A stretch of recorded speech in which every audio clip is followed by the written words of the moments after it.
But Trump seems really distracted by this probe, and he seems to be making a lot of moves and choices and hirings and sort of pushing people to the sidelines without a great deal of strategy evident.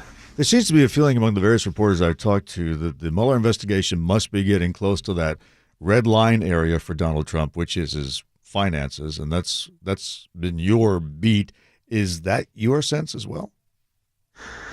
We've had conflicting reports on that. The Trump organization has assured us that there's nothing new here. They haven't gotten any subpoenas. They haven't gotten anything there have been requests for information from inside the Trump organization about things like the plans to build the Trump Tower in Moscow, which never came to fruition. But they haven't told us that there's been anything really drastic recently. The New York Times, though, reported that there have been subpoenas sent recently to the Trump organization looking at further back in Trump's finances.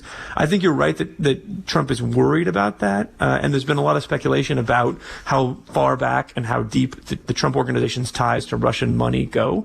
But I don't know the specifics, and I'm not sure Trump does either. He may be reacting more to news coverage than anything that's sort of really happening behind the scenes. Well, your paper carried this story yesterday. I think you tweeted out about this, about a real estate partner, a company the Trump organization is working with in India, is now accused of squandering $147 million of investor money. But this is not the Trump people themselves. This is just an organization they worked with, correct? Right. So we've talked about before, the Trump organization's model for overseas apartment complexes, condominium complexes, is generally that the Trumps will lend their name and they'll market the property, but they won't own the property.